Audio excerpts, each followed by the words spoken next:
they all just keep having these plagiarized speeches. They're just total fraudsters. I got to think at this point, nobody's really voting for these people, man. Yeah, no, that's true. Oh, by the way, I did just realize that no one had seen our face until this very moment.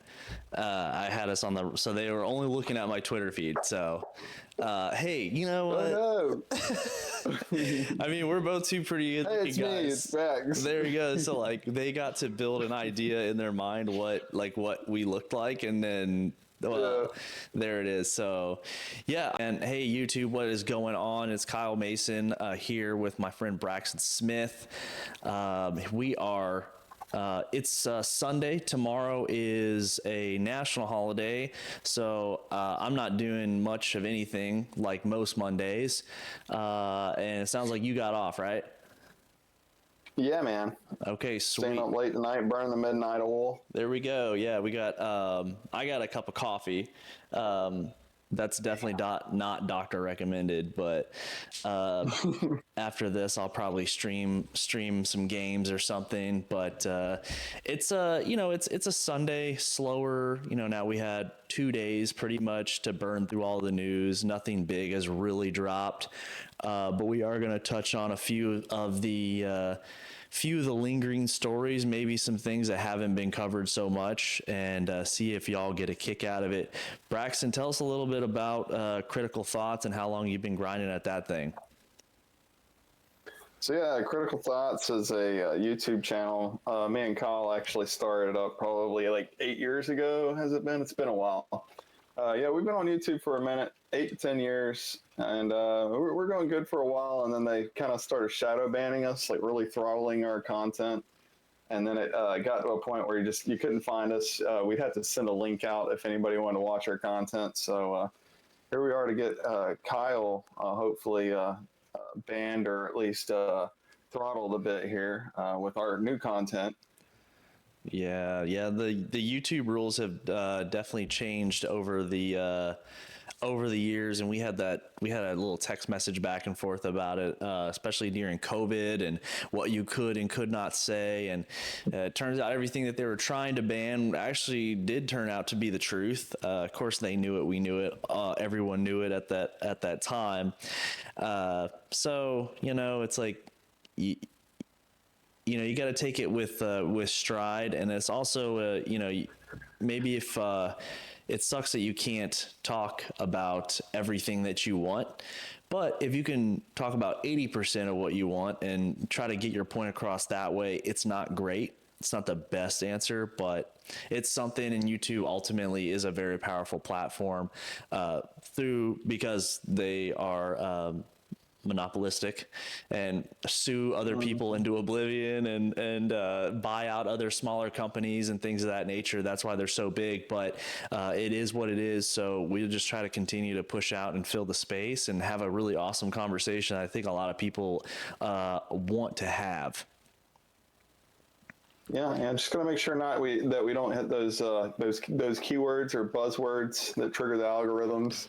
Yeah. But yeah, I guess I don't know what it was with the last video. It was brilliant. The COVID video. I even put like vaccinated, and I was like, oh, surely and I dodged it for like 2 years, and it was all factual. There's nothing like I left out all my speculation of like, oh, well, I've heard it might decrease fertility rates or something like that. Might render you inert, if you will.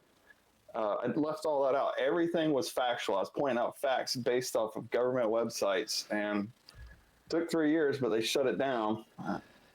Yep. There was some big names that had some troubles with that, but all right. Well, let's get into it. So we both met in the military, in the Navy, and so this latest controversy about America's coach, which, by the way, come to find out, he wasn't even the head coach. He was the assistant coach of this high school team. So like, I'm not shitting on coaches. It's a very difficult job to be a coach, but it's like, is he really America's coach? He was the assistant coach. You know what I'm saying? Like, Like, there's a difference between head coach and assistant coach. But anyways, so he was assistant coach, and I just want to throw that out there because, I do want to shit on him personally. So look, he was asked about this on his interview and said, hey, my wife says my grammar's not that great, about him saying that he carried weapons of war in war. Right. And he said that for years now. And if you let's say on this podcast, we're going to misspeak, we're going to use the wrong word or something like that. That's a grammar error, not lying I like about. to call it colloquial. Yes. It's not, it's not a grammar error when you're lying for something about something for years and years. Anyways, we're going to play a couple clips, about, him. This one recently popped up, about his incorrect grammar. Let's see. It doesn't say exactly when this was, but this looks to be many, many years ago. He's speaking at the American Legion, which, if anyone knows the American Legion, you can go there, get some really cheap drinks and secondhand smoke. So that is apparently the place to go. Okay, let's see. And we are playing around with the speakers a little bit, so please forgive us for the delay. All right, let's hear this one. When I talk to my constituents in southern Minnesota, and I don't care if they're Republican, Independent, Democrat, it doesn't matter to them. When I tell them, when I was in Afghanistan, you know what our troops were worried about? They were worried about their families' health care, and they were worried about their pensions. I said, do you think that's really what you want them to be worrying about? When their friends and colleagues are being shot on a daily basis, and yet at the end of the day, they have to worry about that. All right. So, Braxton, did you hear that? Yeah. Okay. So, this guy never went to Afghanistan. He went to Afghanistan later as a delegate, for his government job, which he's almost exclusively been employed by the government. The guy doesn't have any assets, which kind of freaks me out as well. But nonetheless, this was, I don't see how anybody can look at this and rationalize this being incorrect grammar. He said, when I was in Afghanistan, you were never there. You were a part of Operation Iraqi Freedom, or possibly Enduring Freedom. Not sure which one it was, but stationed in Italy. Okay? So very far from the front lines. Okay? The Visigoths were long gone. There's nothing to worry about in Italy, okay? Except where you're going to get your next great meal. Braxton, what do you got on this? Yeah, it's just the typical flex. It seems like, a lot of people, he was in the military though, but, it's just that flex, I guess. Sometimes, somebody tries to hype something. I'm not going to say any names, but I've worked with a few guys, divers. Yep. They're just like, oh, yeah, and that one time I was in Afghanistan, I was like, dude, you're in a 5-star hotel. I don't want to hear it. Like, don't tell me about how rough you had it on the tarmac for like 12 hours. Hey, it was hot, bro. It was hot. So, and that's like one thing that, like, when people, so here's the deal, and you kind of hit it right on the head. The dude already served as a National Guard, for 24 years. So there's no reason to go out of your way to blow this story up about how you were in Afghanistan, weapons of war. Your service was it's already a cut above the rest of the civilian population that never served. You just say you served 24 years. How many people are running right now for president or vice president that have military service? Yeah, exactly. Yeah, and so it's redundant. So it looks like both vice presidents have military service at this point. But again, they attacked JD Vance on this and said, "Oh, well, you're trying to shit all over his service." Like, no, I'm not trying to shit on his service. I'm trying to shit about him lying about his service. I agree. Yeah. He served 24 years. That's great. But then now he's embellishing the stories of he just straight up lied about going to Afghanistan, carrying weapons of war, his rank. which he lied about. In fact, he had coins made with the wrong rank on them, kind of anticipating he was in the, like E9 class. You have to go to the school to do the E9 course. Same thing with them. He had coins made. However, during that time frame, it came out that they were going to get rotated into the Middle East, and that's when he dropped his retirement paperwork. Now, I'm actually double-sided on this. I don't like that he goes around talking about how he's been to the Middle East, he's carried weapons of war, and but then dropped his retirement papers as soon as he found out his unit was going there. Okay, that's one thing. Second, this is the other side. This is kind of my libertarian, anti-war side. Fucking good on him. Why would you go to that shithole for really an unjust cause, right? We got lied in there about the weapons of mass destruction in Iraq. Afghanistan has been handled completely wrong. Mass formations and boots on the ground. Look, I'm not a military strategist. I'm kind of just, there's two thought processes on this. It seems like one side is like, hey, we should have just used special forces and the CIA and we could have done a lot better. The other side is like the military industrial complex with Lockheed Martin logos in the background and like, no, we need, 3 armies over there at all times. The more IEDs, the better. And so I'm really actually split on this because I'm like, hey man, good on you. Good on you didn't go. Like, honestly, it's like, it sucks. It's a really shitty situation for everyone that went there, and the outcome was essentially, it was a loss, so. Yeah. It was a loss. Wouldn't you say, or kind of what is your thought process on him getting to that point and then backing out on his unit? Because at that point, he was in a very high leadership position of his unit. Right.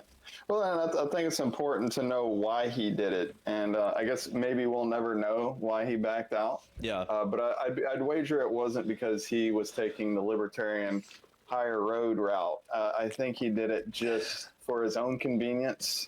He did it at the expense of the morale of the troops that he trained, and what adds more to the moral detriment of it, I think, is that he is, goes on about how he went to Afghanistan. He wants to portray himself as this war hero, and yet he wouldn't even finish out a Twilight tour with his troops. So it's a net loss for me, I think, on his character. It's a huge net loss. Yeah. Now, obviously, look, it's like, hey, if you're gonna vote for that ticket, you're already gonna vote for that ticket.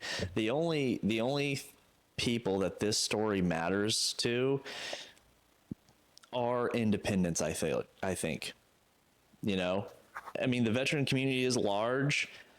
How large is it? And do enough of them registered to vote to make a difference in the swing states? We're talking about only 4 states that really matter. Those are really the only 4 states, and we'll get into the election and electoral college and everything like that. I know that's your favorite topic, so mine too. Well, it used to be, but no, the retention rate of the military is so low now. I don't think really we're a major voting bloc he's got to worry about. Yeah, no, it's a smaller and smaller force, and you're right. People, man, I honestly at this point, there's very few people I'd recommend at least getting into a role where you are going to be like boots on the ground like that. I would never recommend that to anybody because I just feel like the upper echelons of the military are chocked full of people like this.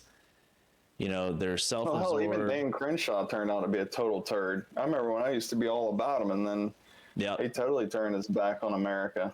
Yeah. So, I got a picture with him. I went to his, I got a picture with him, bro. Because so here's the deal. Wait, was that when you still liked him though, or? I was kind of 50-50 on him. I did like the fact that he came all the way up to here. It was a special election. I can't remember the guy's name, but someone had passed away or someone stepped down. It was a special election to fill a seat. And at this point, the Republicans only had like an 8-seat advantage in the House. He came up here and campaigned for the guy. I thought that was pretty cool. right? He's picking up the slack. I didn't see too many other House reps there, right? And so that is one thing that he does. He does campaign for other House reps in Texas around his area that he likes, that he supports. Do I agree with him on a lot of his policies and how he votes? I mean, I don't know, man. Here's one thing about him, dude. He'll go on liberal shows. He's not afraid to go on a liberal show and sit down and argue with them. And he holds his ground well, too. He's very well spoken. So there's good and bad things to say about it. You know, is he, there has been definitely some divergence on how I felt about him. But overall, there's 435 of them. I can pick 250 of them that I hate more. So, you know, I don't know. That's not too bad. Let's listen to. Why did you come forward? Excuse me. Let's listen to this. Just dropped. Let's listen to some of his. Apparently, these are National Guard members that he had served with. I don't know if that's really true. It's on the Megyn Kelly show. I'm figuring that she did some background. We're going back to walls here. These are people that he had served with. Okay. So let's hear what they have to say, and we'll get some input on that. Forward. It is morally indefensible. He didn't care. It was all about him. He's a military impersonator. I don't understand how he could do it morally, or you got to have absolutely no integrity. The rumor went across the state that he had quit, and it was like, who the hell does that? I mean, it was just unbelievable that a CSM abandoned his troops, 500 soldiers basically, but beyond that, there's 1,000 parents out there that expect that person to lead those people into combat. He's a habitual liar. He lies about everything. He lies about stuff that doesn't make sense. You're taking a piece of their thunder and you're trying to capture it and put it in a bottle for yourself and use that for your own benefit. He basically said, I've got better things to do. You know, go pick somebody else to go on a mission. Well, if you sold out your guard unit and abandoned them, I mean, what are you going to do at the national level? Fear is a reaction. Bravery is a decision. And Walls has made the wrong decision. He's not brave. I call him a coward because he is. Why did you come? It's starting to see a reoccurring theme here. Right. It's like, it just seems like, what was it? Freaking Obama, Biden, they all just keep having these plagiarized speeches. They're just total fraudsters. I got to think at this point, nobody's really voting for these people, man. Yeah, no, that's true. Oh, by the way, I did just realize that no one had seen her face until this very moment. I had us on so they were only looking at my Twitter feed. So, hey, you know what? Oh, no. I mean, we're both two pretty good Hey, it's guys. me, it's Brax. There you go. So like, they got to build an idea in their mind what we looked like, and then. Well, yeah. There it is. So, yeah, I mean, I don't think anyone's voting for these people. That would be the biggest black pill moment in the world if we found out that no, there was not 82 million votes or whatever it was, but it was 15 or something like that. 15 from each state, just 15 actual people. Yeah, no kidding. You know, here's the deal. I think that to be a politician, you know, it definitely attracts a certain type of person. You know, and in the society that we have, someone's got to fill the seat, right? That's kind of what we want to be represented by our peers, and regardless of what type or form of government, it's going to be another person. So who wants to do the job? I mean, it's a shit show. And essentially at this point, 50% of everyone's going to fucking hate you. You know, you can't go anywhere without getting shit on. You're never going to please everybody. You know, your kids are harassed. Are you really ever safe? I mean, I really don't blame a lot of good people for not wanting to do it, you know? George Washington was reluctant. Right. I think, yeah. And I think most politicians are reluctant kind of to go. Let's go back to Trump on this one. Right. So he's kind of an entrepreneur, businessman, rock star, and the media loved him, and he was just building his buildings and leasing them out and golfing and, having sex with porn stars and just doing his own thing, right? Like he's just waking up every morning, looking out of his tower.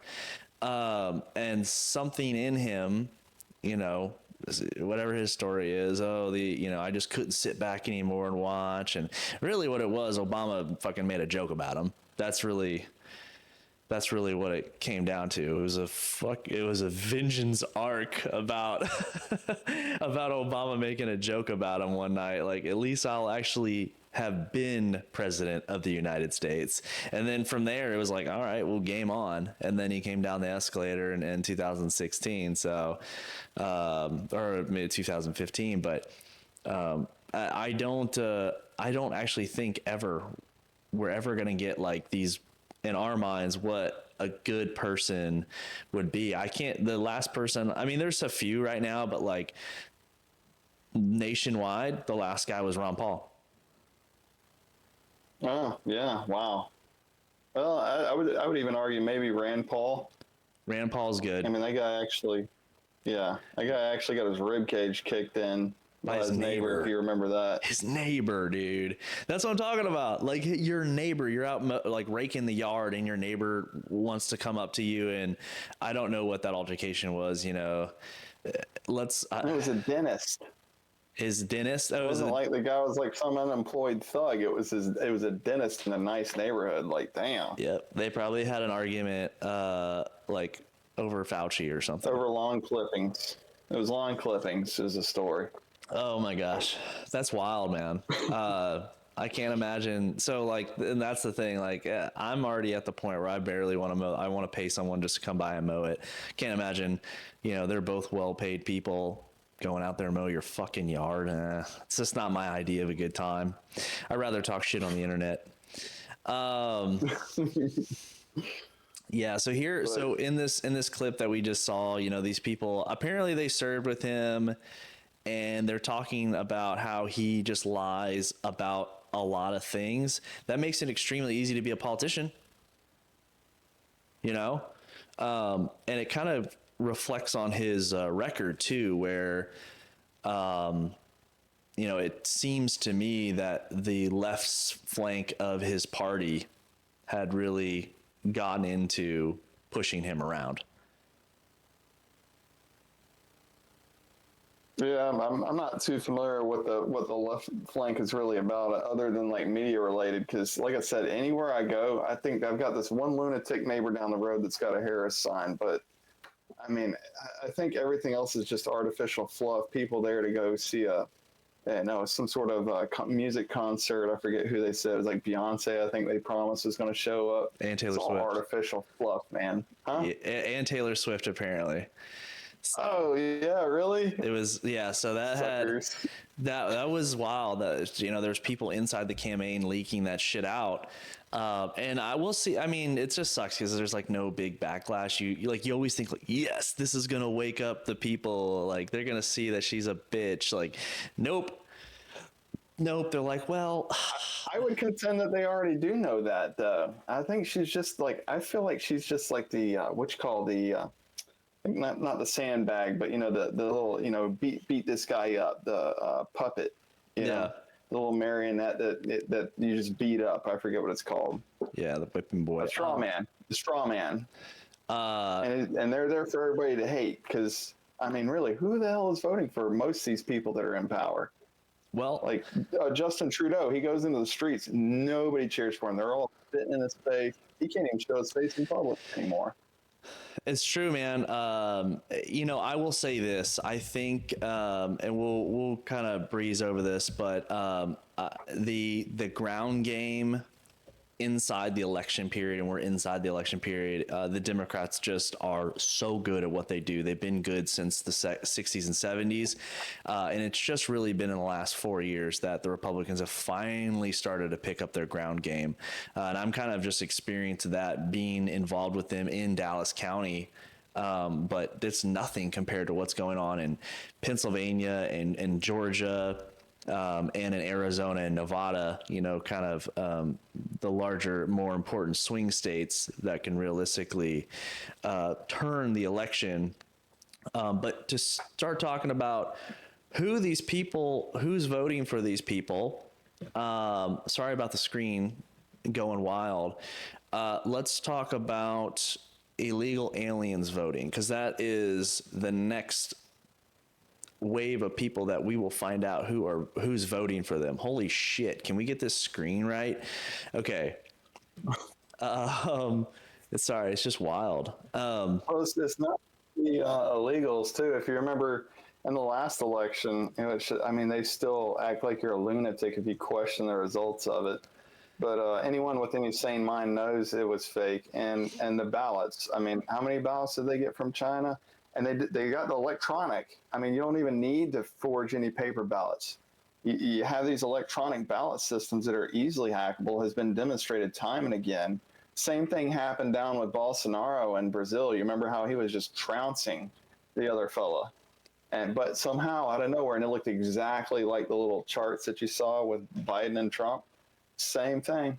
And guess what? Bolsonaro flee the country, and now it's communist. Yep. No, it's true, man. It's the electric that, and so like what the state of Virginia said, we're going to have all paper ballots this round. But now the question is, okay, cool. Who's going to count them?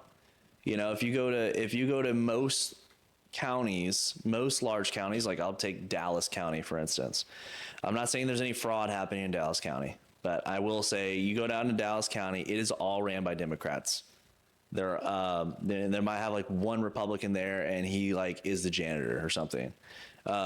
Very difficult to get a job there.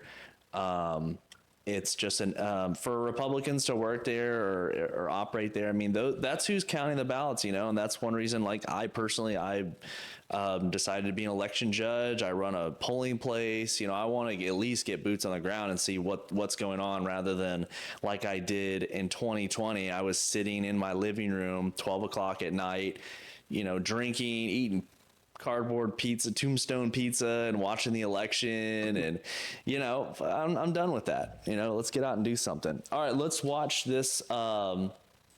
Let's watch this guy from Nancy Pelosi went on a talk show. It's always rich when she does that. Let's hear what she has to say about what ultimately, we all know this, the game plan for the illegal immigration. The California lawmakers just passed a law. It hasn't been signed by Governor Newsom, but giving government assistance to undocumented immigrants to buy houses. Mm-hmm. That's kind of a different place than the Democratic Party used to be on immigration. Yeah. Are they able to see this right now, or did you want them to see it? Because I don't think we're in presentation mode. They can see it. I'm recording the screen that they're seeing. Oh, yeah, I turned off presentation. Sorry to mess the momentum up. No, you're good. You're good. Thank you, sweetie.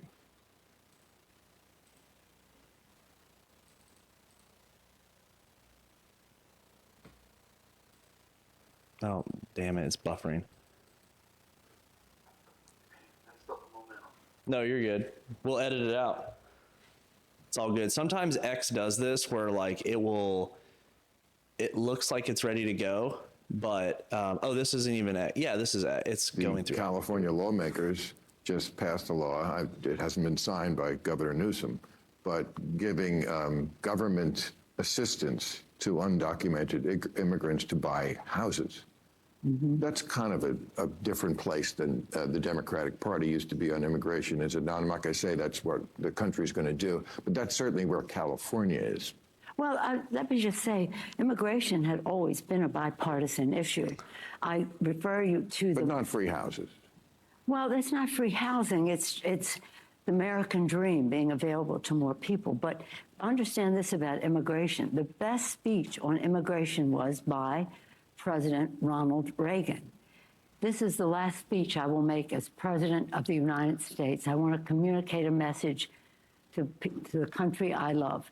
And he talked about the Statue of Liberty and the beacon of hope it is to the world, and what America was preeminent in the world because our door was always open, and we will cease to be preeminent when we shut the door. Now, I don't do justice to the great communicator. Google it. It's a fabulous speech. And George Herbert Walker Bush continued in that respect for the diversity of America and the rest. California's always in the lead. Maybe others will follow that lead, but that's up to those states. But we are very blessed here with beautiful diversity. So you'd vote for this law? Excuse me? So you'd vote for this law? Well, I'm not familiar with exactly what it is, but making the American dream of home ownership available to all people is something we have to do for people who are here now. This is before you were a citizen. This is undocumented. This is for the undocumented. Well, what I would like to do is move them to documented. The fact that I can move them to documented. One of the best things that we can do for our economy is to pass comprehensive immigration reform.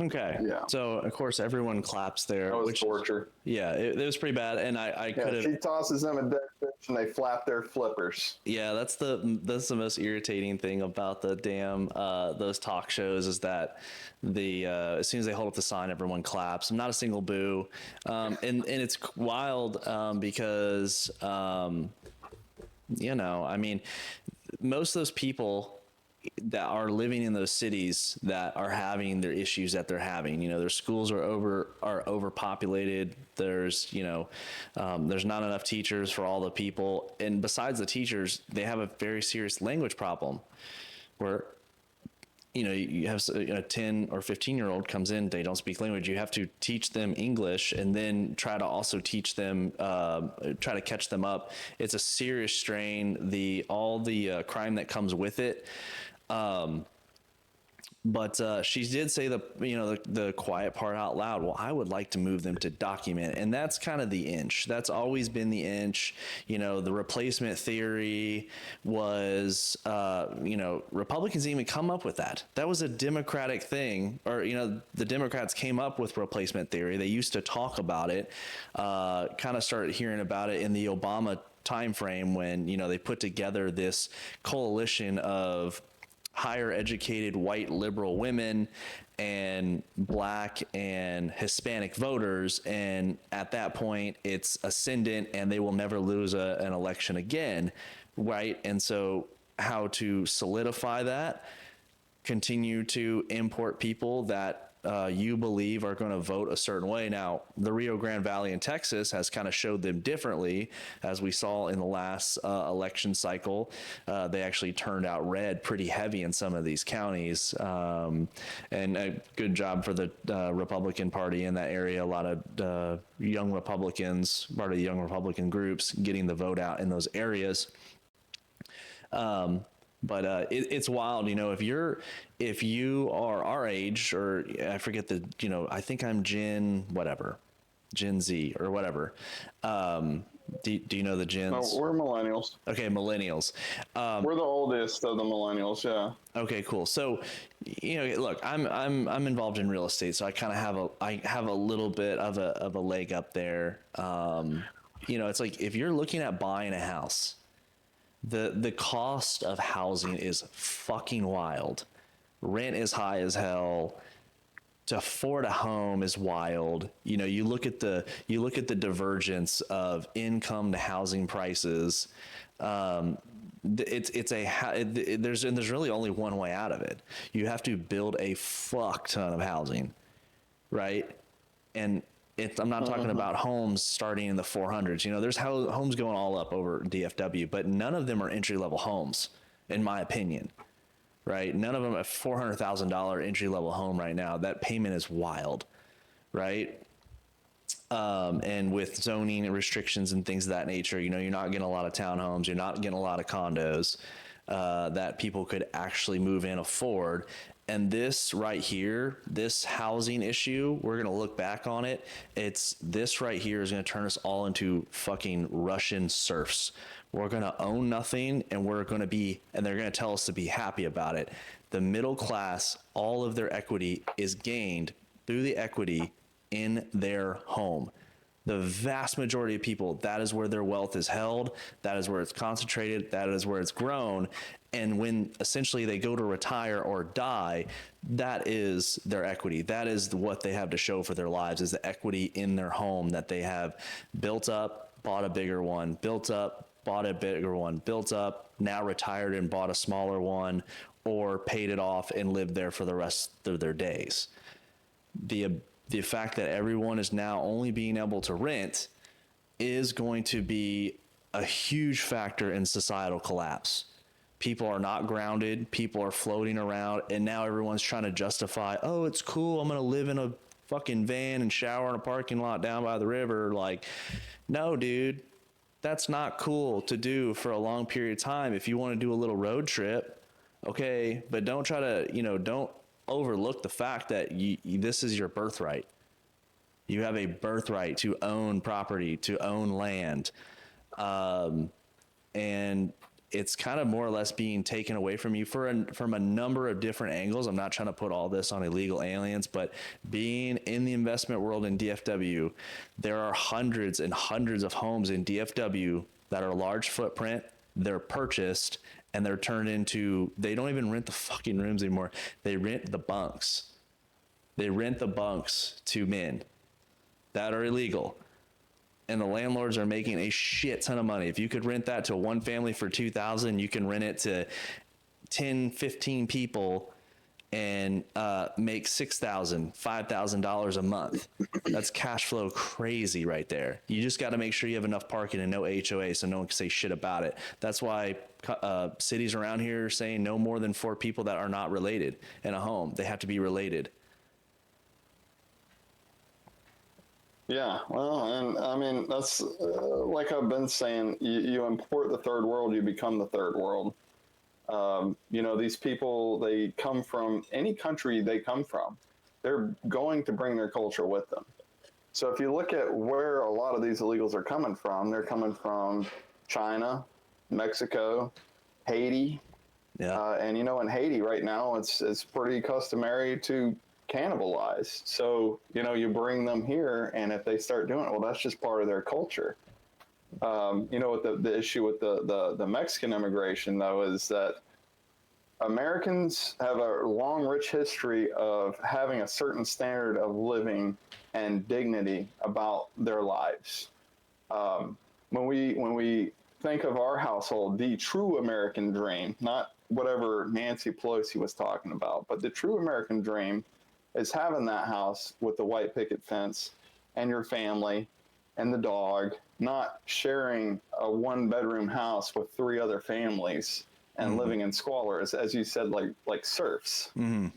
But here you have a whole bunch of people willing to come in, and this is what annoys me about, I want to say boomers, but a lot of your boomers are like, you know, you damn millennials need to pick yourself up by your bootstraps. Yep. And I'm like, well, the bootstrap factory got shipped off to China, so what bootstraps am I using?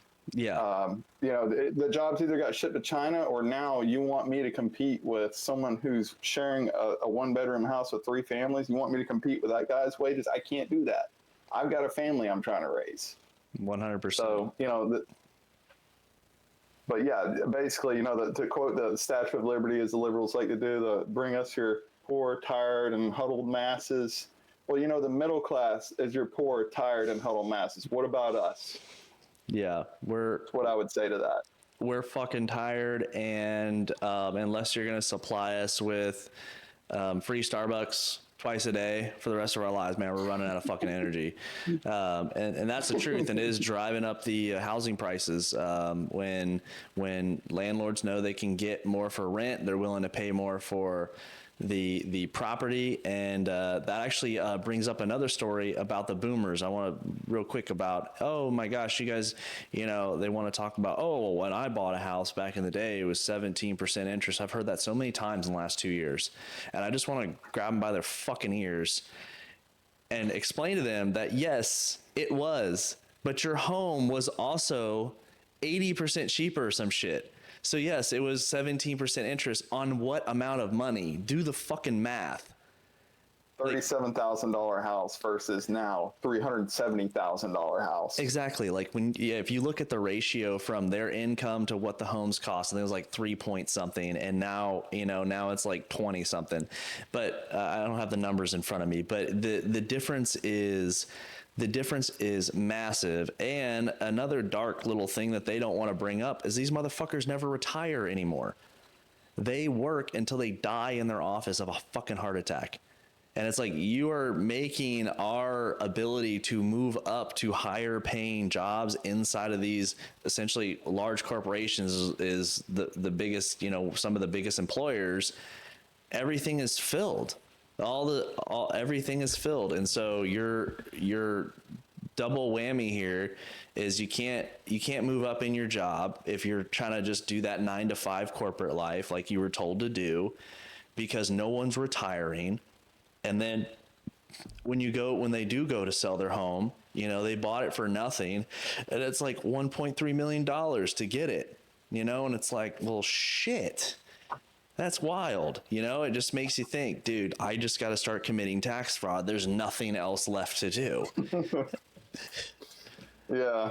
And let's not forget BlackRock buying up everything, Charles Schwab type. Going on about like, you will own nothing and you eat the bugs. So they buy up all these houses, mark up the prices, and boom, now you can rent, but you can't own. Yeah. And you know what BlackRock is, right? I imagine your viewers would probably know what BlackRock is. Yeah. And so as an investor, sorry guys, by the way, it just started raining, and I have a skylight. So if you hear some drumming, it's not the machine gun fire. We're in Dallas. We do have some law and order left. But I'll have to mute my mic as it gets bigger. But yeah, so we,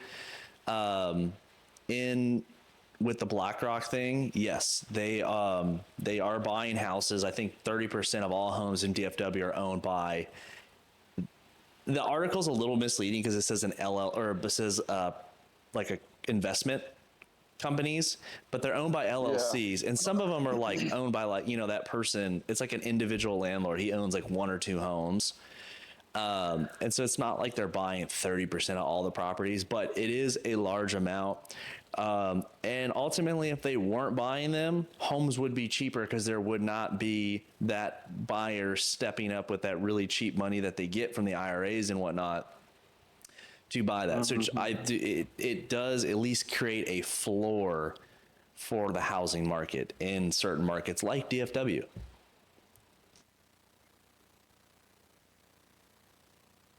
There you go.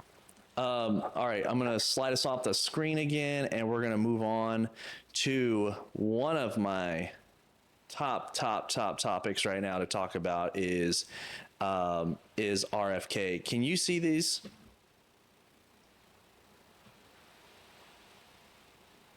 I'm seeing nothing.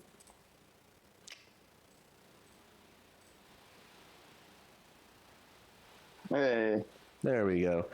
All right, so I'm going to talk about this, and so that way you can see it, and then I'll finagle it. But nonetheless, RFK, he has really gone through the ringer. Wanting to, essentially his entire presidential campaign has been one giant lawsuit after another. I mean, he's had to sue and fight and cut deals to get on ballots in states. And if you look at he's actually not like getting on. Almost each state is a different party that he associated with to make it easier. That was part of his 50 state run.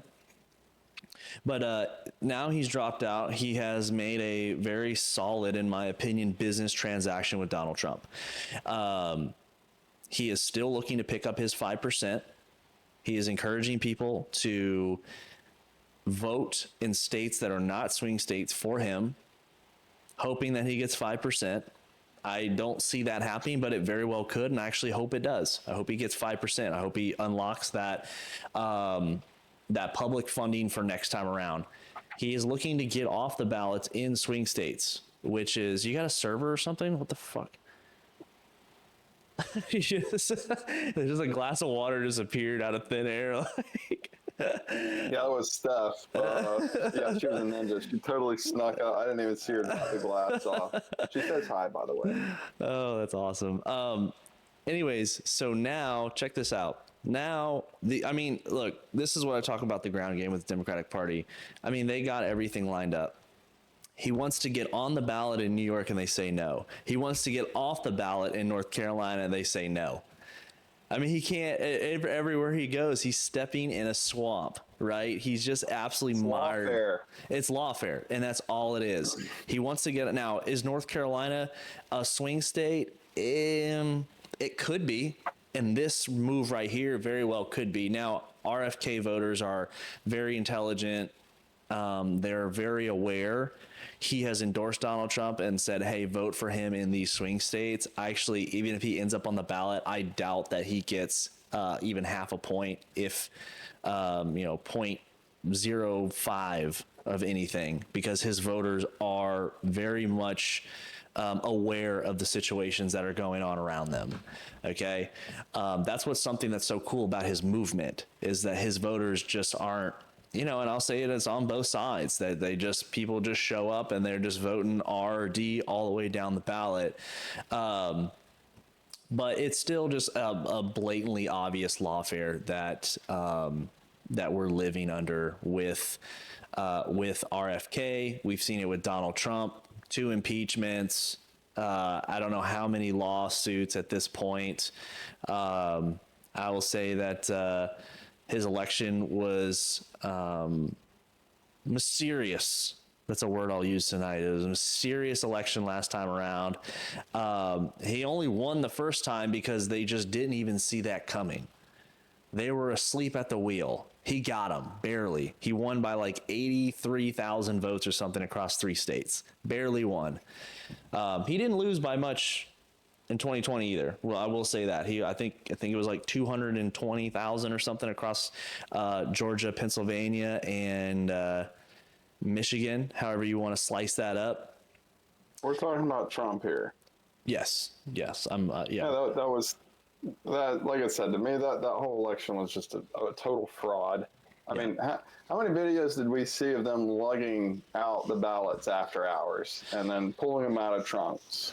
Yep. And I just can't accept that even the premise. To me, it's just a false premise. And then, like, Georgia being a swing state now, like, yeah, okay. Yeah, and then the follow on to that is this is a little bit deeper in the politics, but the follow on that is, well, people say, well, and then we had a runoff election and they lost both their Senate seats. And I will say, yes, that is true. They did lose both their Senate seats, and I think that was partly due to, that was, the morale was very low with the Republican Party at that point. And everyone was saying, why would I vote? My vote's not even going to count. And I know exactly. Right. But look, that was a mistake. That was a huge mistake, because the Democrats, and I'm a Republican, the Democrats won the Senate at that point, or at least made it 50-50 with Kamala Harris as the deciding vote. That would have not been the case if Republicans had a normal turnout, not a great turnout. You didn't need some massive red wave inside of Georgia. It was been a normal turnout. Those seats would have been held very easily by Republicans. It was all the talk of stop the steal and your vote's not going to count that kept people at home. And so that changed the course of that run-on election. And it's just not enough to override the fraud. It's just the way I see it. Well, let's talk about that. I'm going to stop presenting.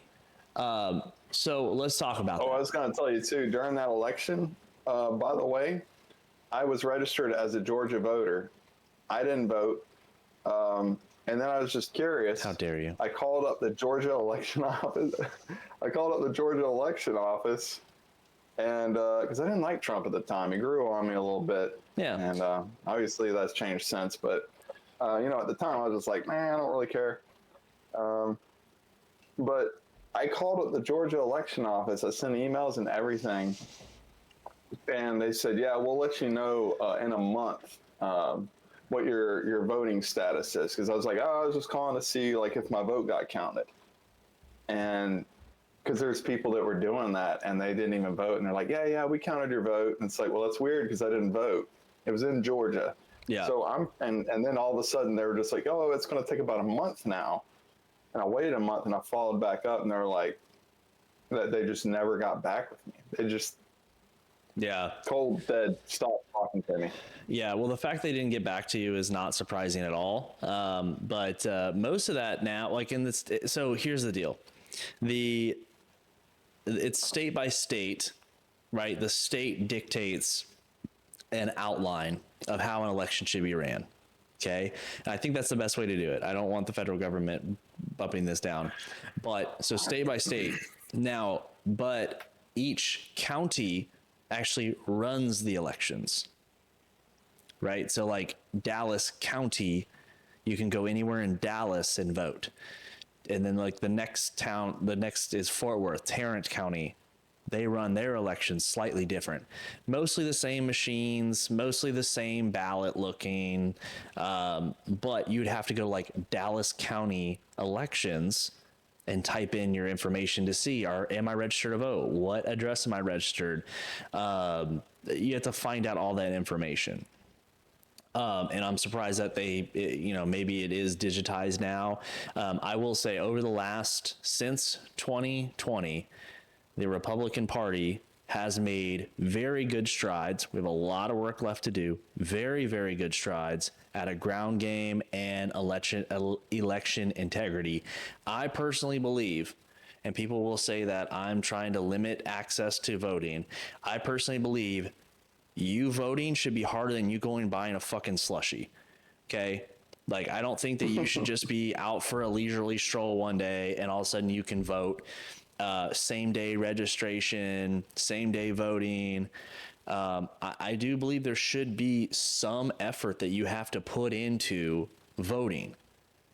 Right? I just, the easier you make it, the less educated and less motivated people are going to be engaging in voting, and they're going to be enticed to vote by,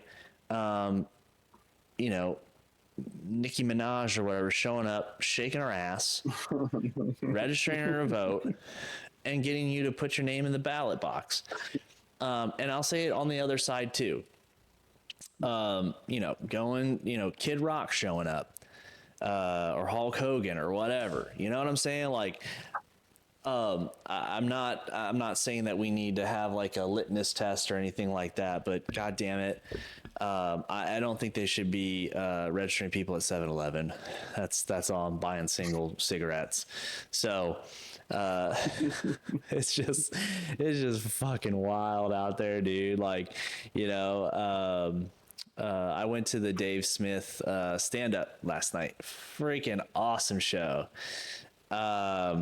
It was a great crowd. I could tell definitely how pretty much the entire crowd was leaning. Most of the people heard about that show through the podcast. It was great.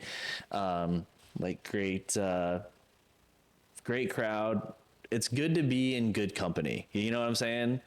Like when you're like, you can openly laugh, and a lot of the jokes were political. So that was really good. But I went there, and I can register people to vote. I bring my voter stuff to register people to vote, which is a really simple form. It's a one thing form. I take it down. I can either drop it off, or I can give them a blank one that they could just fill out and drop in the mail, and it automatically goes and get mailed there. But fuck, man, everyone there was registered to vote, which was awesome, right? They were already registered?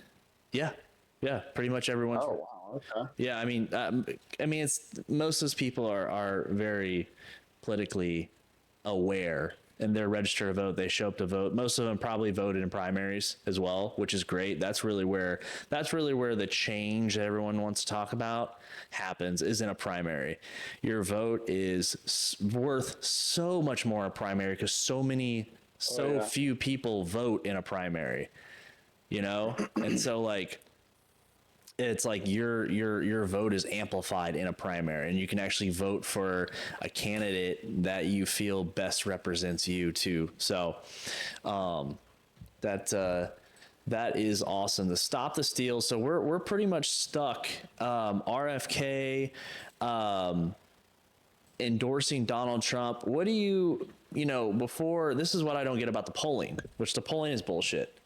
Okay, you can ask any question the way you want it. The input that you want, you put in to get the output that you want to get out. So if they did polling with Trump, Harris, RFK, and like RFK was polling like 3 to 5% depending on which poll, or 2 to 5% depending on which poll you would look at. And it was like 50-50, between Harris and Trump were neck and neck with RFK in the polling. But now he's out and they're still neck and neck. So how the fuck does that work? Right? Or am I missing something here? Remember how they used to mess with Ron Paul's polls? Yeah. Dude, they always did that. And they, like, even when like he would win, they'd be like, in first place is Mitt Romney, and you could see he has like significantly less. Sometimes they even mess their own polls up.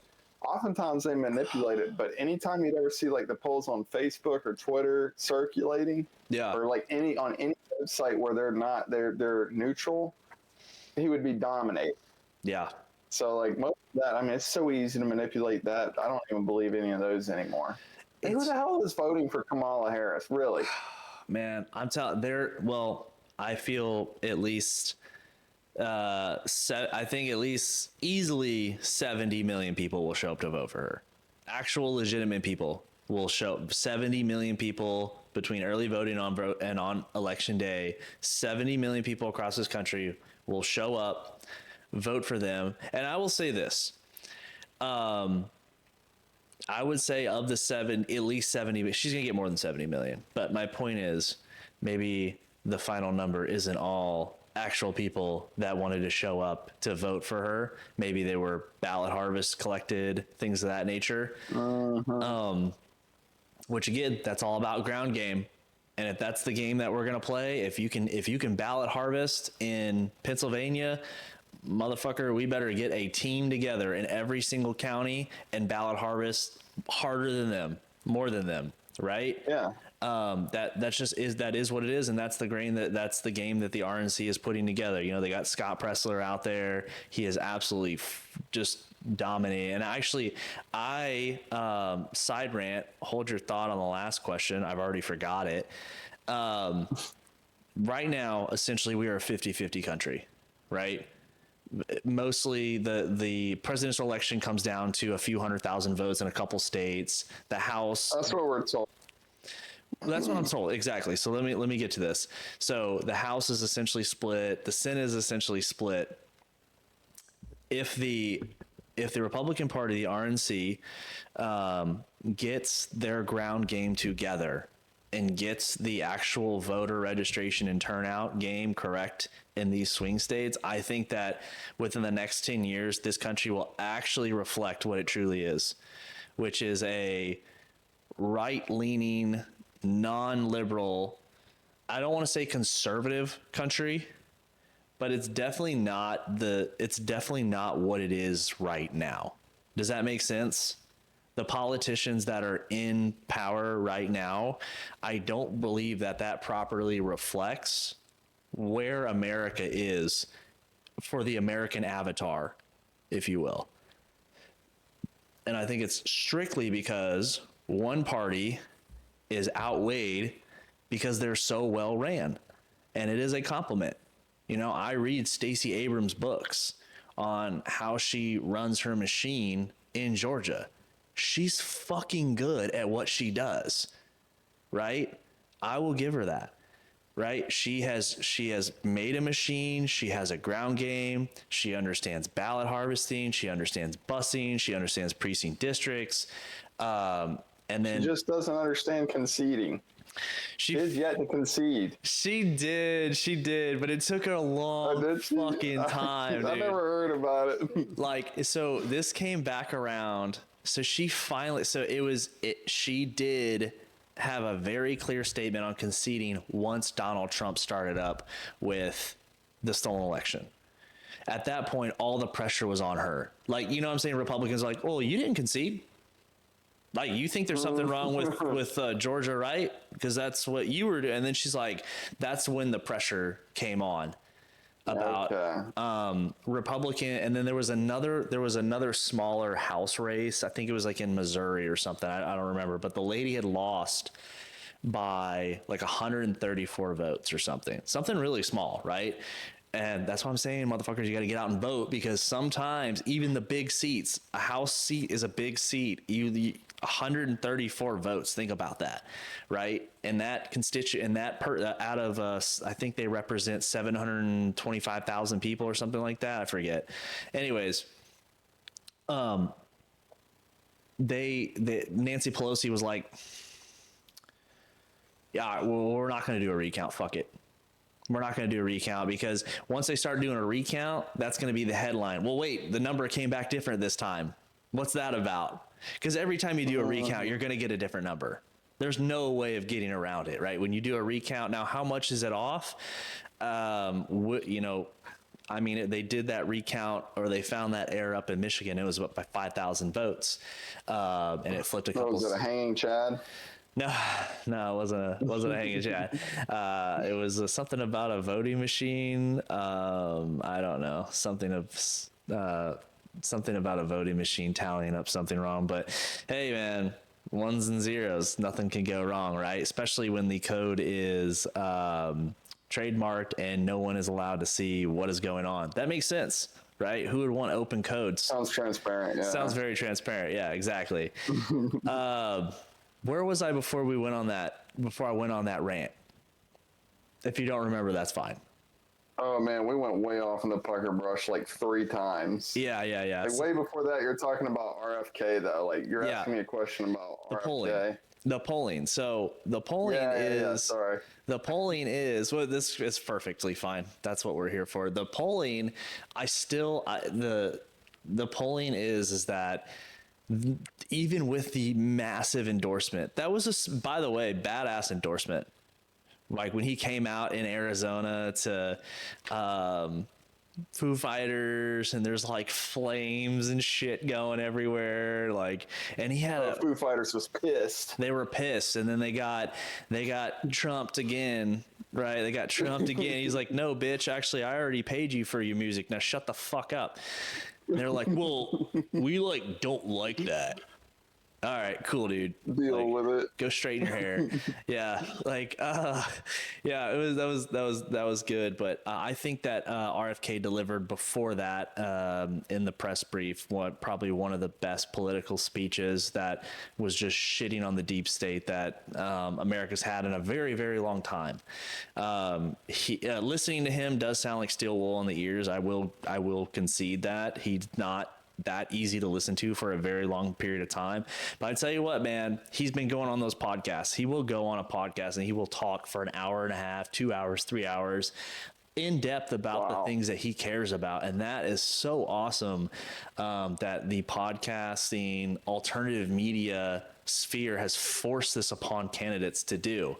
Now, Kamala Harris has managed to not do that. In fact, it was headlines when she decided to sit down and have an interview for 23 whole minutes. Wow. Oh my gosh. We, the people, the fucking peasants, are so happy to hear from our fearless leader. And it's like, then and how much was edited out? Dude, tons. They probably talked for an hour. Here's a 30-second clip of an hour. Dude, they talked for an hour. And they looked at it and they're like, okay, well, we only can use 23 minutes of this. The rest of the time we'll fill with campaign ads and pharmaceutical commercials. So that's perfect, right? You can sell more SSRIs and shit. It's just, and really, I said this on my last podcast. It's good enough. They can't for her base to show up. It was good enough. Now, is it good enough for independents? I think she might have fell short. The biggest issue that I think is going to become of that is Donald Trump's going to show up and fuck up the debate, just like he did in 2020. And when looking back at 2020, he lost by a couple 100,000 votes. I do remember, though, that first debate with Joe Biden and him, and he was way too aggressive, interrupt him way too many times. And I think he turned off a lot of independent voters and some Republican voters. I know a lot of Republican voters, and the numbers bear witness to that in Georgia specifically, where they didn't vote. They left the presidential spot blank. They didn't vote for Joe Biden, but they just left it blank and then voted Republican the rest of the way down. They're like, no, not Donald Trump. Not going to do it. And that's one problem that the Republican Party has, is that they're too, like, Democratic voters, and I'm an election judge, they will vote all the way down the ballot. They will fill out every single spot. Republicans and voters are like, well, I don't know this Third Circuit judge. I don't know that person. So I just don't, in good conscience, I just don't feel, listen, bitch, we've already had the primary, okay? And this is just me being, me. Just vote it. Just mark it. And if it really meant that much to you, you would have showed up during primary and you would have gone down and you would have. Got to back you up on that, yeah. You know, and here's the deal. On almost every county website, you can go get your ballot already. You can go get a pre-ballot. You can see who is going to be on your ballot, because everyone's ballot's a little bit different depending on where you live, your address. The districts are cut up, you know. I could be voting for someone, a different house rep or a different sheriff or a different whoever one block over, right? You can go see who's going to be on your ballot and look them up and at least do 5 minutes of research, right? But if you don't want to do that, and then you go in and don't vote for your party, we live in party politics. It is our situation, right? But you are ultimately just, the way I look at it might not be the right way, but ultimately you are essentially, if you leave that spot open, you are helping out the other team. That is what it comes down to. We would love for you to show up in the primary, though. We'd love for you to volunteer as well. For sure, dude. I think local politics is where it's at, man. Because here's me. I'm totally black-pilled on the federal election. I think it's all rigged. They're gonna pick who they're gonna pick, unless I could entertain the idea that you could just so overwhelmingly vote for a candidate that it just overrides the fraud. But I will say your local elections are legit, and just like you said, primaries. This is where I think we still have a chance to get in truly the people's man or woman. And the way I look at it is, and I've heard this from a fellow I used to listen to, Jared Howe. He put it very simply, was that democracy is the gun in the room. Voting. For the local elections, a lot of people are like, oh, voting's gay or voting doesn't matter. Local elections, I think, does matter. And just like you said, you need to vote like Republicans. You already did the vetting. These guys, they're playing soccer with their hands. Mm-hmm. So, kind of match their energy. Democracy being the gun in the room, it's like, you don't want to be like, well, it's unethical for me to take that power from somebody. It's like, no, you grab it. And then you start making the rules. Yep. The way I look at it, because otherwise they're going to do it. 100%, man. Couldn't be more correct. All right. Well, we talked about RFK. We're so happy that I'm so happy that he has endorsed Donald Trump. He's still on the campaign trail. He brought over a lot of his people to the Trump campaign. I did hear a couple of his people that were on his campaign on some podcasts recently, and they were pissed about this whole situation, but I think that's I think they're a little off. Let's talk about J6 from the Hill. J6 sentences under fresh scrutiny as Supreme Court fallout persists.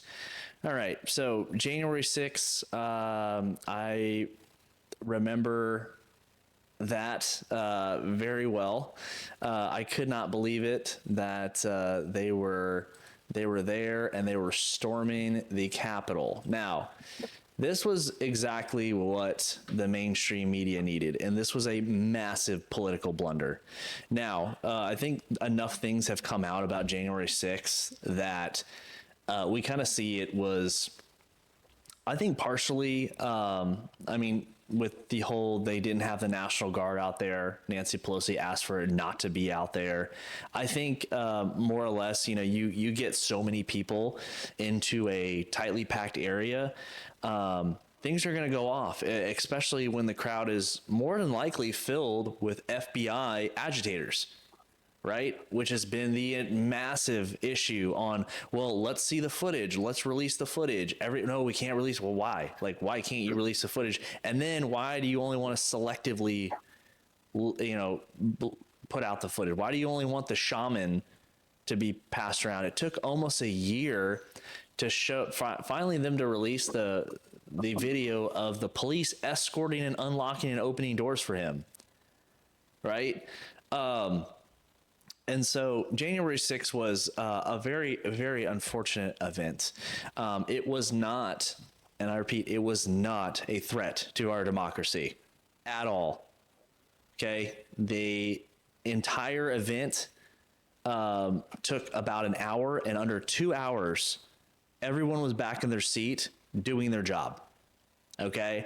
And if you still think, and people believe this, but if you're on the fence about this, if you think that possibly some of the percentage-wise, the most armed population in the United States of America, Donald Trump supporters, are probably the most armed population in America, besides like gangbangers and shit, showed up to Washington, D.C. to overthrow the government and didn't bring any fucking guns. I mean, that just like right on its face is just ridiculous. Okay, if you're going to overthrow the government, obviously you're going to bring a gun, like bring a musket or something, like go OG on them. So the Supreme Court decision has neutered obstruction charges used in J6 cases. Now everybody that has faced charges can now go back and get a lighter sentence. There are still people that have not had a trial that are still in jail. There's a couple podcasts out there. Matt Brainerd has one where he does phone interviews with these people over the phone. They're in jail still, and a lot of them just won't. Settle. That's what the federal prosecution is trying to get these people to do: is to sign a guilty statement to settle to lesser charges, so they can say, well, I mean, these people are telling us that they're guilty. What else do you want us to do? One thing I will say, when you start listening to these people, they're kind of goofy people. Like they're like the things that they have to say. Goofy like we are, or what? I would say more goofy. I would say like, oh, wow. the reasons that they're there are bizarre, and like some of them are not even like political. Like they're apolitical people, and they just wanted to like go see this spectacle or something.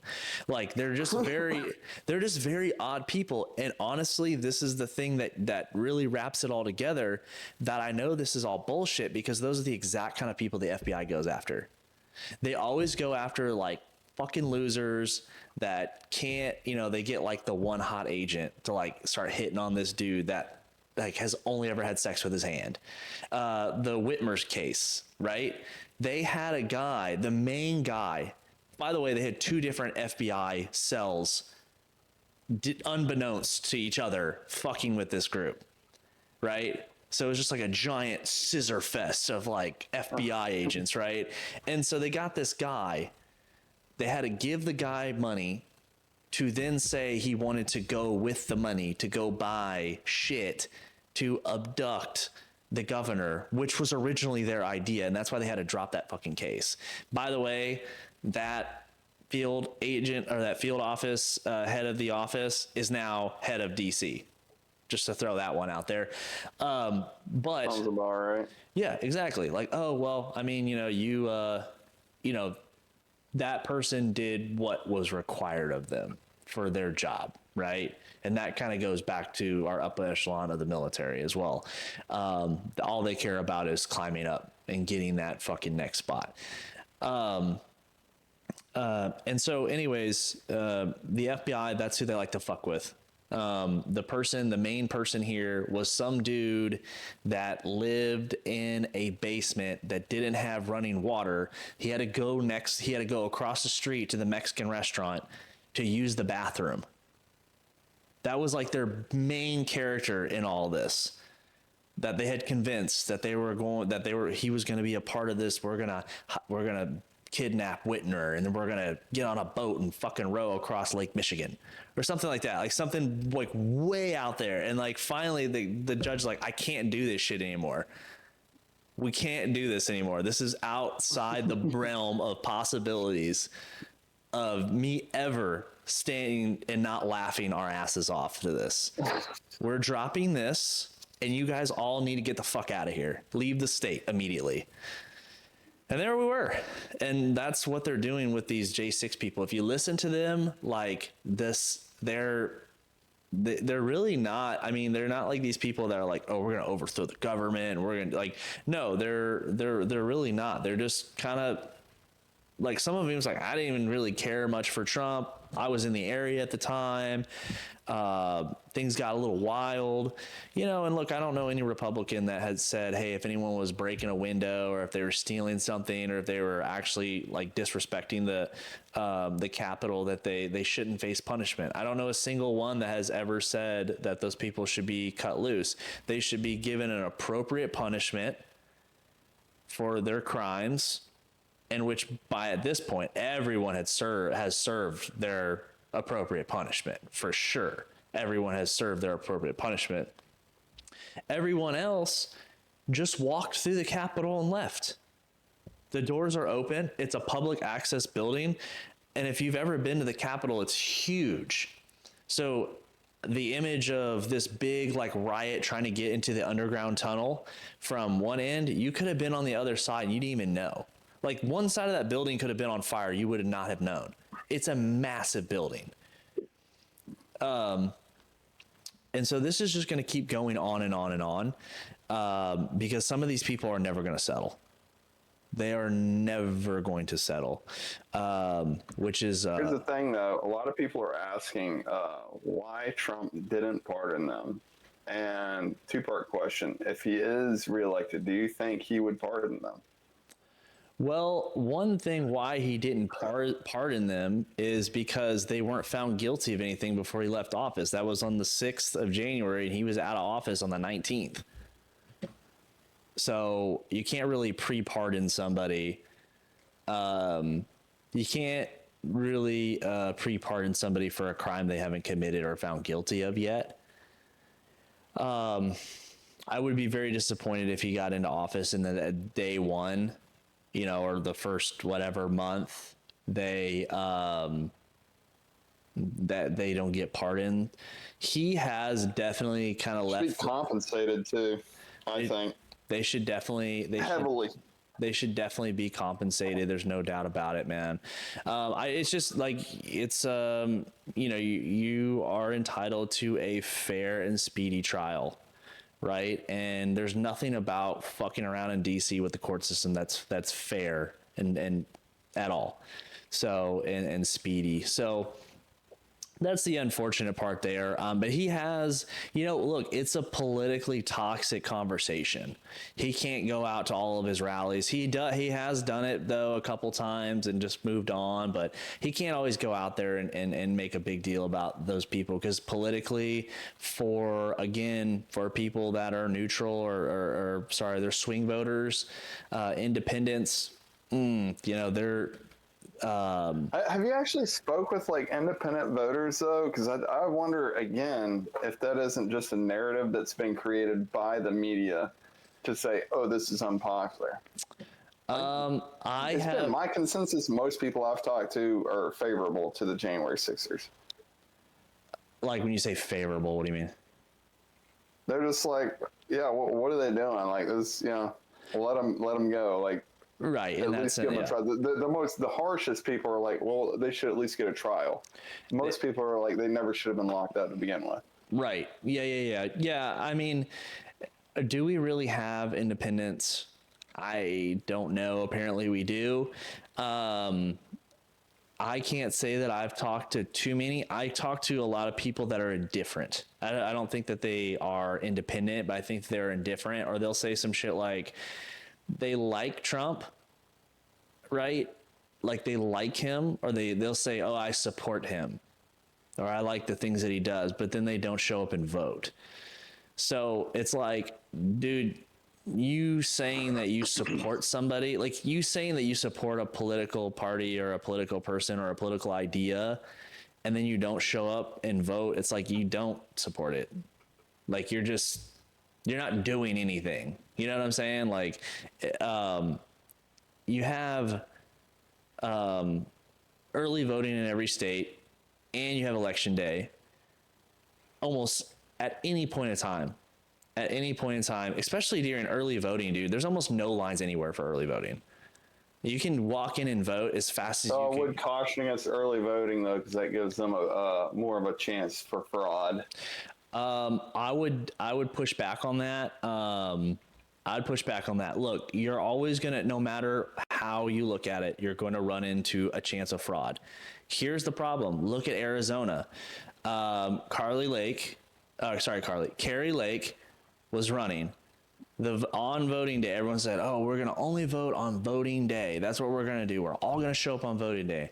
The fucking machines in heavily Republican precincts, not even districts, precincts, talking about neighborhoods at this point, started having a lot of issues. And they mapped it all out right through where she would really need a good turnout. People were waiting in line. Convenient. So convenient. That's exactly.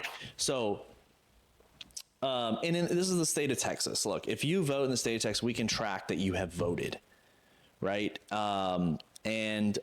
do have tabulation machines. They're not the ones that everyone's worried about. In fact, those were rejected by the state of Texas for security concerns many years ago, before 2020. Like back in like 2013 or 14, the state of Texas rejected them. But so let's say we all decide to wait until election day. Well, the problem is shit's going to come up in people's lives. That's going to be the first one. Okay. It's going to be raining. You're going to be running late. You bought groceries with ice cream in the back, like you're like, with ice cream. You're like, fuck, right? That shit is going to happen. That is not a recipe for success, to put all your eggs in one day. Okay. And so this is back to the ground game.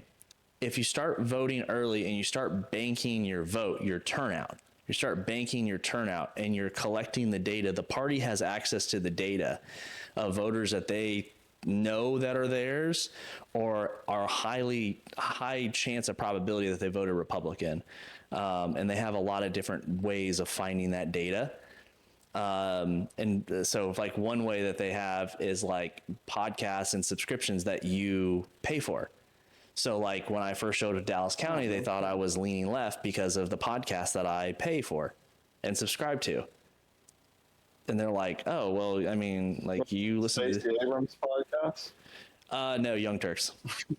And they're like, wait, what? Young Turks, huh? Yeah. Yeah, that is I would not have guessed. Yeah, man. You got to see what everyone's saying. You got to see what they're doing and what they're talking about. Anyways, but but I have voted and now I vote in Republican primaries and everything like that. But regardless of that, if you start banking on who showed up and who's actually voted, now you know who you need to call. You know who your door knockers need to go knock in a week time frame. Hey, can you please go and vote? Send them text messages. And that's really where it comes down to. I got a fundraising idea for you. What is it? if you can come up with a way to get a hold of all the people that send these damn texts to me telling me if give Ted Cruz $1 or whatever the hell, if I give you $20, can you just make them stop? That ain't never gonna happen, homie. That ain't never gonna happen. So me being in real estate, we love the text messaging. Hey, you want to sell your home? Hey, you looking for a cash offer? Well, the new legislation had came out that the carriers, it really puts it on the carriers now to stop those spam text messages. Well, it was convenient because in the legislation, they left out political text messages. So that shit's still going through, no problem. But if I want to text you about buying your house, then it's very hard to get through. But yeah, no, that's not going to happen. So I don't know, man, if you, Kamala Harris, I will say this, like about a week after she, the coup d'etat of Joe Biden, she was hitting me up on Instagram and Facebook Messenger. Like, hi, I'm running for president. Are you standing with me? And I'm like, no. And it's like, thank you for sharing. 4 days later, hey, I'm running for president. Are you standing with me? No.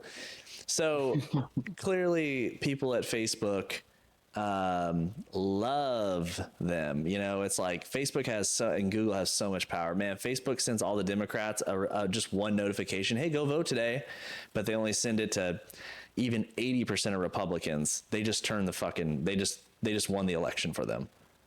You know, massive like-kind campaign contributions. And that's why Mark Zuckerberg, he don't think Donald Trump's the badass, that he got shot in the ear and it's the most badass thing I've ever seen. No, dude, you're fucking scared. You're scared. You put $400 million in 3 swing states and Donald Trump has a really good shot of winning, and you could run into some serious issues with $400 million in campaign contributions that you did not file correctly.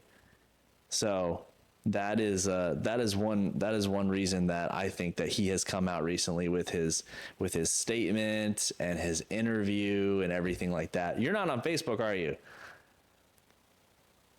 Me? Yeah. No, I deleted that years ago, man. Remember I went to Gab? How is Gab? Told everybody goodbye. Oh, Gab is amazing. I've been on there since 2016. I went like full bore, I want to say 2018. It was a part of the reason why I didn't get the jab, even with threats of being sent off to Leavenworth, dishonorable discharge, having to pay back my bonus. Dude, the whole 9 yards. And it was all because all the information I was getting on Gab that was banned on Facebook. But yeah, no, that's you definitely stood your ground on that one.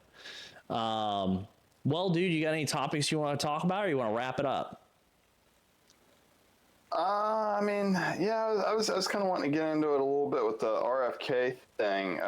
Let's do it. I thought it was interesting. What I thought was pretty cool is him coming out recently. I don't know if you heard about this or not, but you know that Tennessee passed legislation making it illegal to use chemtrails? I did not know that. Yeah, dude. People started taking pictures of like, huh? Maybe I did hear about this. Yeah. Go ahead.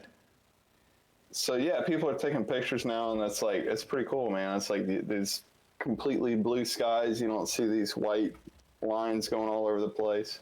And yeah, thing is though, is even after that, there's a lot of people that wouldn't touch that with a 39.5-foot pole. Right. But RFK did. It was blown away. And not only did he tackle that, he was going on about the vaccines, how they're all made to poison you, processed foods. I think he may have touched fluoride. Basically, just everything I want to hear, like, oh yeah, this guy's awesome. Oh yeah. But again, most people are too afraid to touch that. So yeah, I just wanted to know if you heard him say anything about that and what your thoughts on that was. Yeah, and that's probably his strongest base, and that's his strong suit. I mean, that's who he is. He's a litigator with toxic foods and companies and things of that nature. And there's a bunch of talk of like, oh, he when he gets in, I'm assuming that he has been promised a cabinet position. I would guess. And everyone's like, oh my gosh, what if they put him in charge of the CIA? So then he can release the documents or find the documents that, the CIA, first off, that is fucking stupid. If you think that there's a folder somewhere that's like, yep, we did it. We did it. We told him to climb up in the book depository. We gave him the gun. I mean, the idea that there's paperwork there that saying that they did it and they also offed his, his dad. It's like, dude, that's not going to be there. Like, that's just not going to be there. It's fucking stupid. And two, he's underqualified for that position. He is most qualified for Health and Human Services, obviously. FDA, something of that nature, where he is very well versed in the legalities of the situation, of what is actually affecting the American people and our health. Would be tremendous if he actually got in there and was able to do something about that. Mainly fire everyone. Would be the Mainly fire. That'd be Trump's job, though. Yeah. Get fired. Yeah, and we all thought that was going to happen, but his first round, he didn't fire anyone. He hired a bunch of fucking idiots. That's the biggest thing that I really hate about it is like, man, that first time in, he showed up, it was like, oh, we're going to lock her up. We're going to lock her up. First interview. I'm not going to lock her up. I don't want to hurt these people. I just want to move on. We want to make the country great. It's going to be great. It's going to be, some people say it's going to be the greatest. And it's like, all right, dude, you didn't lock him up. Like, you didn't lock her up. You didn't fire anyone. And you stepped in. I think that he thought that this was a business transaction. He was going to go there. And now he's the CEO and people are just going to do it. It's like, no, dude, 98% of that DC area vote Democrat. They're all Democrats. The deep state is Democratic Party, right? And you're going there and you think that this is business to them. They're ideologically driven. And they have all the time in the world because they're on government salary and they're well paid. Some of the wealthiest counties in the United States of America now are right around DC. So they got time. You're going to be in and out in 4 or 8 years. Motherfucker, they are there for 40 years, right? And that is their shit. That's what they touch themselves to, right? They are the ones running this country. And honestly, everyone's getting their panties in a bunch about 2025. First off, that plan is renewed almost every year by the Heritage Foundation. And personally, I would really be excited about that. Firing everyone, we kind of lined ourselves up with... there was a court case about firing mass amounts of layoffs or firing government employees. That would be awesome. And then replacing them with people too. I wouldn't mind moving to DC. Just put that little birdie out there. What title was that? Cool. I would love to move to DC and be a right winger in one of the administrations or one of the buildings somewhere. I'm sure I could find something. I don't know, shred paperwork, talk shit. I don't know, be the morale petty officer again. Have you heard anything about 2025? Project 2025? No. Okay. I've heard bits and pieces. I've heard there's like a lot of Republicans that are trying to distance themselves from that, but can you refresh me on that? Yeah, so that is pretty much it. Like they, Republican or Democrats are very good with the news cycle. And so they had nothing to talk about for a minute. And then they started this whole drama about Project 2025. And they Project 2025 is about, is kind of like an outline of what the Heritage Foundation, along with a bunch of other people, would like to see in the next administration, and how they feel is best to get the country to a place that they find best, right? And a lot of the problems that they identify are the fact that it's like, hey, a Democratic president goes to Washington, D.C., everyone's a Democrat, so everyone is on board to some degree. A Republican goes to Washington, D.C., and everyone's a Democrat, right? Like, everyone actually running these organizations and writing these laws are not Republicans, and they're not down for this, so nothing gets done. Everything, oh, it's waiting on this desk. Oh, we don't know if we're allowed to do that. Oh, I don't know about that. Ooh, where's the funding? All the problems. And so, yeah, it's just like when they went in there and they raided, what was it, like Antifa and BLM went and raided the Capitol, even way more hardcore than the January 6th guys did. yeah. And I don't know if you ever remember that, but it's happened on multiple occasions, 2 that I can remember off the top of my head. And both times, a few people get arrested, and then the next day they're like, same day even, sometimes they're released. Meanwhile, our guys 4 years later, because you're a Republican in a Democrat-run area, nope, lock you away, throw away the key. Yeah. Yeah, maybe we should do we'll do an episode on Project 2025. Most Republicans are trying to run away with it, or run from it. I think that's stupid. Like, I'm so sick of Republicans responding to this shit. In fact, it was so bad that they like, oh my God, Trump's all about Project 2025. Trump doesn't know anything about it. He doesn't know anything about the policy. Okay. The guy that actually was heading it this year had to quit. He quit. He's like, oh, I'm stepping away. Like, backpedal. I'm like, dude, this is like fundamentally, you believe everything in this. And you should, rather than backing away from it like it was an evil document, you should step forward and be like, yeah, this is the best fucking thing that's ever been written. Like, next to the Holy Bible. This is what we need to do. And then sell it. Sell it to the American people. Like, this was your work, right? And make the case why this would be the best thing to do. It's, I don't know. It's just like, it's constant retreat from people that don't like you. They don't respect you. They don't like your way of life. And you think that apologizing to them is going to make this situation better? You apologizing is in their mind, you are wrong. It's Schedule F, by the way. Schedule F. Schedule F. Yes. Schedule F is the policy that has been expanded to allow mass layoffs of federal employees. So it's very hard to fire a federal employee. Oh, okay. But if schedule fire. Yeah, exactly. That's the fire. Yeah, you're fired.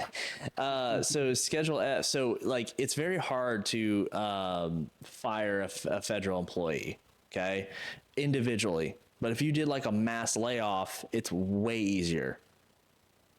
Which is a double whammy. It's double. Everyone's winning. Everyone's winning. It's huge.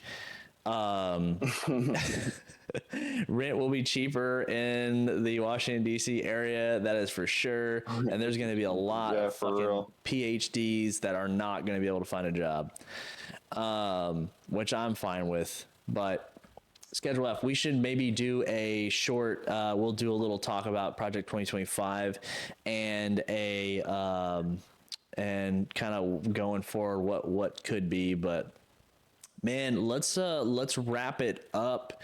We are coming up on an hour. We're over an hour and a half, and I think it overall has been pretty good.